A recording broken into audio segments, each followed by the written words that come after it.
appauvri lui-même pour que nous soyons riches.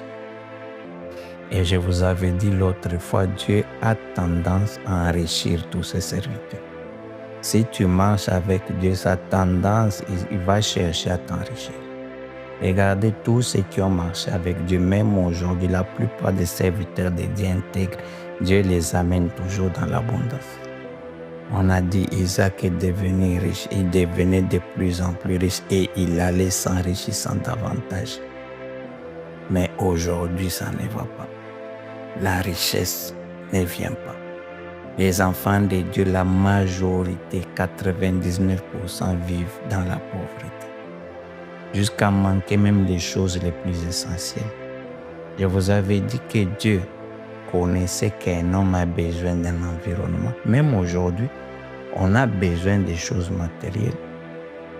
Et Jésus-Christ lui-même, il sait qu'on a besoin de ces choses. Voilà pourquoi il a multiplié les pains et les poissons.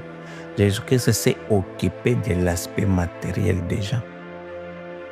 Il s'est occupé de l'aspect matériel déjà. Même dans les jardins d'Éden, quand ils ont péché, Dieu a tué un animal pour leur donner des vêtements. Donc pour Dieu, c'était important que les matériels soient là.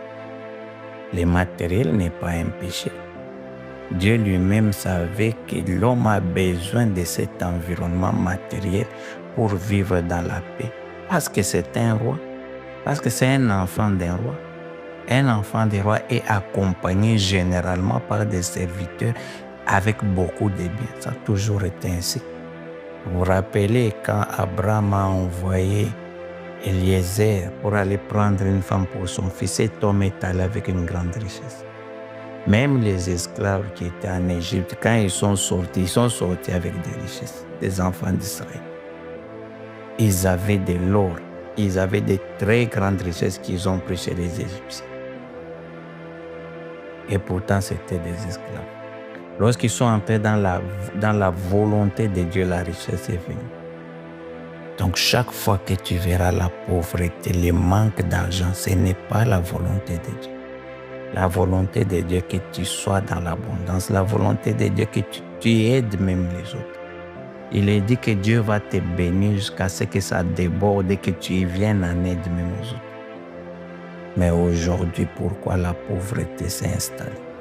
La majorité des serviteurs de Dieu sont pauvres.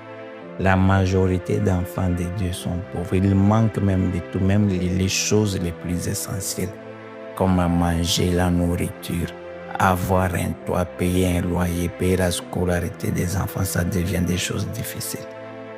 Il y a